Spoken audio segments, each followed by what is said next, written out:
Well, guys, we slowed it way down, and we've got a really nice piece of pine. A little bit of sanding, get some of that fur off that you get with pine carving. Not too shabby. We slowed it way down. Still roughed it out with a 1/4 inch, I believe, but I think that yeah, we did rough this out with a 1/4 inch. Finish it with an 1/8. Ran it at 620, and I couldn't be happier, guys. It's gonna be beautiful once we sand it and paint it. You'll see it soon.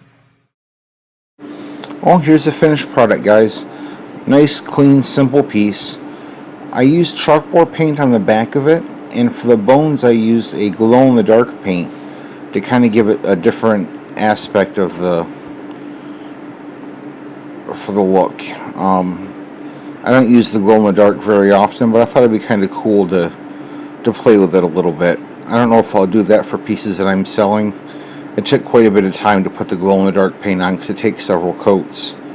I use 3 coats of the chalkboard paint when I use it to make sure you get a good coverage and make sure you get the good effect from chalkboard paint, which is, from what I've understood, you're supposed to do several coats of chalkboard paint. One coat, no matter how good it is, doesn't work quite right.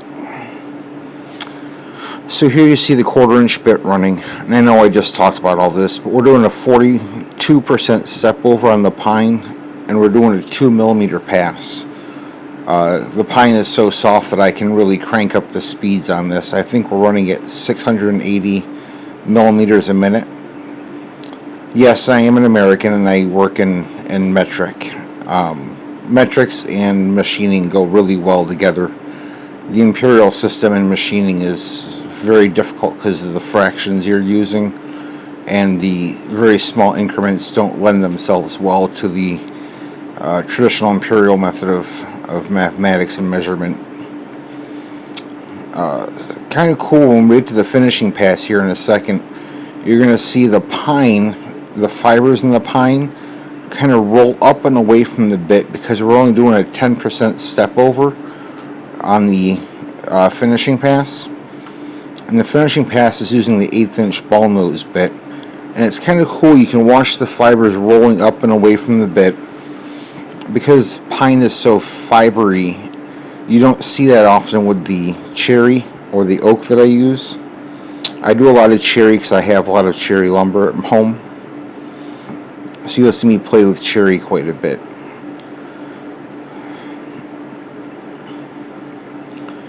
I also love the detail that I got out of this. I did slow this down. The finishing pass here, even though we're in pine, is only running at 620 millimeters a minute. So I reduced the speed from the finishing to the roughing from the roughing to the finishing by around 60 millimeters to 80 millimeters a minute to help give me that finishing detail. And with the depth of this model, I found that it worked a lot better having that shallow pass with this depth of model.